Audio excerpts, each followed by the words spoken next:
Assalamualaikum warahmatullahi wabarakatuh. Selamat pagi untuk anak-anakku SMP Negeri 1 Tegarjo yang hebat-hebat. Kita berjumpa lagi di dalam materi bimbingan dan konseling.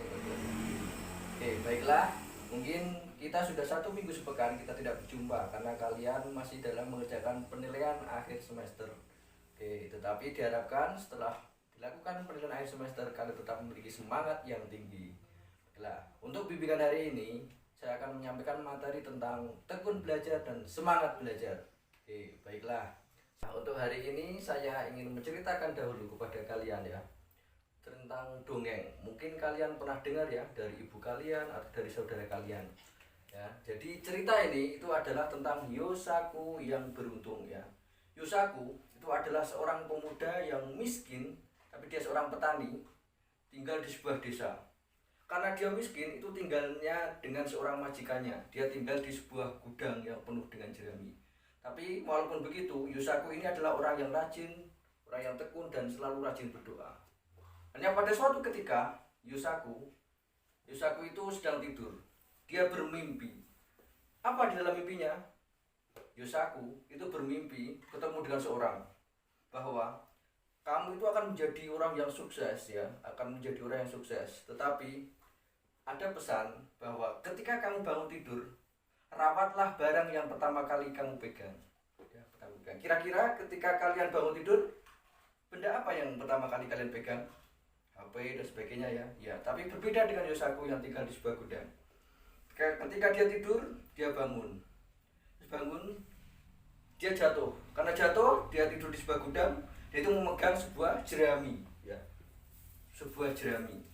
Ketika dia tidur jatuh terus memegang sebuah jerami, terus dia bangun, dia baru ingat, tadi di dalam mimpi saya itu disuruh menjaga barang yang pertama kali saya pegang, tapi kenapa sebuah jerami seperti ini ya. Akhirnya dia selalu berpikir, ya sudahlah, mungkin ini barang yang harus saya jaga. Akhirnya Yosaku bangun bersiap-siap, dia akan berangkat ke kebun. Dan dia membawa jerami. Ketika di jalan ada seekor kumbang ya, seekor kumbang datang. Kumbang. Akhirnya Yosaku menangkapnya. Nangkap. Apa yang dilakukan Yosaku? Itu menggunakan jerami untuk mengikat kumbang itu. Ya, mungkin kalau kalian kecil itu pernah bermain dengan lalat atau sebagainya ya, lalat atau apa itu, capung. Ini kumbang diikat lalu dibuat mainan sama Yosaku seperti ini ya. Dia jalan-jalan sambil bermain dengan kumbang. Terus ketika dia di jalan, dia bertemu dengan seorang saudagar yang sangat kaya. Saudagar yang sangat kaya itu mempunyai seorang anak. Dia melihat apa yang dilakukan oleh Yosaku. Ternyata dia ingin memiliki mainan seperti Yosaku. Akhirnya anak itu bilang kepada ibunya untuk ingin memiliki mainan seperti itu. Akhirnya ibunya itu datang menemui Yosaku. Mas, boleh saya minta mainan seperti itu? Karena anakku ingin mainan seperti itu. Hanya Yosaku, ya sudah. Mainan Yosaku itu diberikan kepada anak tersebut. Ya, karena berterima kasih, anak itu sangat senang. Ibu dari anak itu memberikan Yosaku satu buah jeruk. Hanya Yosaku sangat senang sekali ya diberikan satu buah jeruk oleh ibu tersebut. Akhirnya Yosaku berjalan melanjutkan perjalanan untuk ke ladang.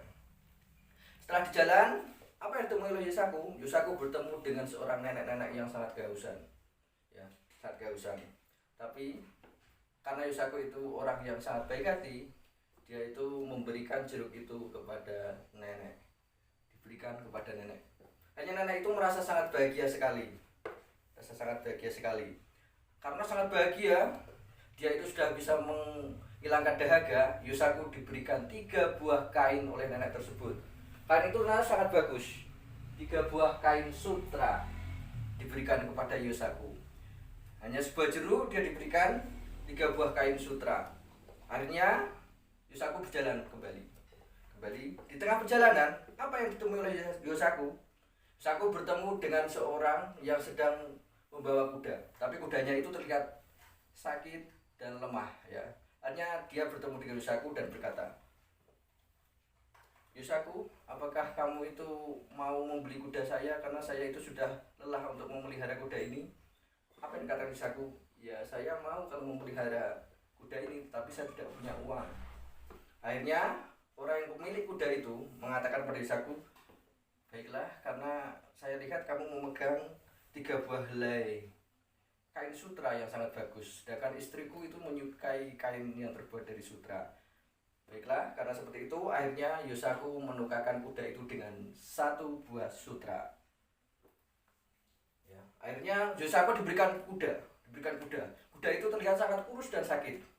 Ketika di perjalanan, Yusaku melihat dengan orang yang sedang merumput. Hanya Yusaku berbicara dengan orang yang merumput itu untuk meminta rumputnya. Dan orang itu mengatakan bahwa dia bisa juga untuk membuat kuda Yusaku itu menjadi sehat, asalkan dia diberikan sebuah kain yang bagus itu 1 buah saja. Akhirnya Yusaku setuju, dia berikan 1 buah kain lagi untuk orang yang mau memelihara kudanya, merawat kudanya itu dan memberikan rumput. Setelah beberapa saat, kuda Yusaku itu menjadi sehat. Akhirnya dia mengendari kuda untuk pulang ke desa. Sangat bahagia sekali ya. Yusaku itu pulang dengan mengendarai dari kuda, dengan masih memiliki 1 buah kain. Akhirnya di desa dia itu bertemu dengan seorang yang pemilik tanah yang sangat luas. Dia melihat, dari mana Yusaku itu mendapatkan kuda? Jangan-jangan nyolong ya. Akhirnya Yusaku menjelaskan seperti ini. Oh iya, tapi kuda ini terlihat sangat bagus. Akhirnya bagaimana kalau kuda itu saya tukar dengan 1 bidang tanah? Kira-kira bagaimana? Yusaku setuju. Karena dia tidak memiliki apa-apa, akhirnya kuda itu ditukarkan dengan 1 bidang tanah. Akhirnya dia memiliki 1 bidang tanah. Dulu dia bekerja bersama dengan orang, sekarang dia memiliki 1 bidang tanah yang sangat kecil. Karena kerajinan dan keuletan Yusaku, dia selalu rajin terus, akhirnya dia bisa menghasilkan panen yang sangat besar. Akhirnya Yusaku menjadi petani yang sangat sukses.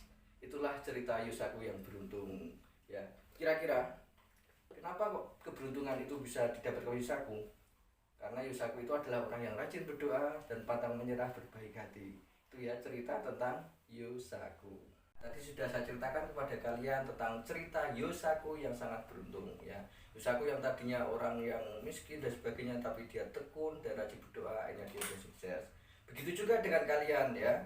Juga dengan kalian, kalau kalian tekun belajar dan sebagainya, pasti kalian akan mendapatkan keberhasilan dan sukses suatu saat nanti. Oke, baiklah. Terus setelah ini saya akan menjelaskan mengapa kita harus tekun belajar ya. Kita simak setelah ini. Mengapa kita harus tekun belajar ya? Karena banyak manfaat yang kita peroleh dari kebiasaan tekun belajar. Dengan ketekunan, kita akan memperoleh hasil yang mendekati sempurna. Kita juga akan lebih mudah untuk meraih cita-cita kita. Lawan dari tekun belajar adalah malas belajar. Siswa yang malas belajar akan memperoleh hasil yang kurang sempurna, jauh dari kesuksesan. Tapi tekun belajar juga harus menggunakan kecerdasan kita untuk memperoleh hasil yang sempurna. Jadi sebagai siswa, kita perlu membangun kebiasaan tekun belajar dengan cara-cara belajar yang cerdas. Tapi saya percaya kalau siswa-siswi SMP Negeri 1 Tegalrejo itu adalah orang-orang yang tekun belajar dan akan meraih kesuksesan di suatu hari nanti. Ya. Selanjutnya, manfaat dari tekun belajar. Yang pertama itu orang tua itu akan bangga apabila kamu belajar dengan bersungguh-sungguh. Yang kedua, dengan tekun belajar secara cerdas, kita akan mudah meraih prestasi dan semakin dekat dengan kesuksesan. Yang ketiga, kita dapat meraih prestasi yang baik dan bisa membuat bangga kedua orang tua atau orang-orang di sekeliling kita. Yang selanjutnya nomor 4, itu kita akan mendapatkan penghargaan, misalnya beasiswa, penghargaan dari sekolah, ya dan sebagainya. Yang terakhir itu belajar keras atau tekun adalah seperti menabur benih yang baik yang akan menghasilkan buah yang baik di kemudian hari. Jadi tekun belajar yang kita lakukan saat ini itu adalah proses. Nanti kita akan mendapatkan hasil yang baik itu di kemudian hari nanti. Yang selanjutnya, hal-hal yang mendukung kebiasaan tekun belajar. Ya. Yang pertama itu ada niat atau kemauan untuk belajar. Yang pertama itu niat. Yang kedua, suasana lingkungan yang nyaman dan tenang. Ya. Bagaimana lingkungan kalian saat belajar itu nyaman dan tenang. Ya. Itu yang akan membuat kalian menjadi tekun belajar. Yang ketiga, itu badan sehat, pikiran yang tenang. ya. Yang keempat itu mengatur jadwal belajar kita, ya. Yang selanjutnya itu bisa memanfaatkan waktu luang untuk belajar, ya. Kita bisa pandai-pandai mengatur waktu belajar kita. Saatnya main game itu juga ada batasnya. Bagaimana saatnya kita untuk belajar. Yang selanjutnya itu konsentrasi, teliti, cermat, dan tepat. Konsentrasi, teliti, cermat, dan tepat. Ya. Yang selanjutnya, pelajaran yang dirasakan sulit itu dipelajari berulang-ulang, ya. Ketika kita merasakan ada pelajaran sulit, itu kita pelajari berulang-ulang. Dengan kita mempelajari berulang-ulang, maka kita akan semakin bisa untuk menaklukkan pelajaran atau soal yang sulit tersebut. Yang selanjutnya, memahami atau mencerna apa yang sedang kita pelajari. Ya, kita sedang belajar apa itu kita pahami, kita cermati, ya. Yang selanjutnya, jika sudah lelah atau bosan, beristirahatlah sejenak, ya. Kalau kita belajar terus menerus itu pasti ada rasa lelah. Itu kita harus istirahat terlebih dahulu. Membuat ringkasan atau catatan kecil hal-hal baru dan penting. Ya, ketika kita belajar atau mendengarkan materi itu kita membuat ringkasan atau catatan kecil hal-hal baru. Ya, atau ada hal-hal yang baru itu kita tuliskan, ya. Itu sesuatu yang penting. Yang selanjutnya, singkirlah barang-barang yang mengganggu belajarmu. Ketika kita belajar, misalkan ada HP atau apa ya yang mengganggu kita, itu kita singkirkan dahulu, ya. Sesuatu yang tidak membuat kita tenang, itu kita singkirkan terlebih dahulu, ya, agar tidak mengganggu konsentrasi belajar kita. Yang selanjutnya, itu belajar kelompok atau saling membantu dan tukar pengetahuan dengan teman kita. Terkadang kita itu tidak bisa belajar sendiri, ya. Kadang kita harus berbagi pengalaman, pengetahuan dengan teman kita. Oke, itu ya kira-kira. Nah, tadi sudah saya jelaskan tentang mengapa kita harus tekun belajar, manfaat kita harus tekun belajar, dan hal-hal yang mendukung kebiasaan kita itu agar tekun dalam belajar. Baiklah, setelah ini saya ingin kalian melihat video berikut ini.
sudah melihat video tersebut ya. Ya, jadi dari awal sudah saya ceritakan tentang cerita Yosaku yang sangat beruntung. Saya jelaskan mengapa kita harus tekun belajar dan kalian sudah menyaksikan video tersebut. Setelah ini ada sebuah pertanyaan untuk kalian. Silahkan jawab pertanyaan berikut ini.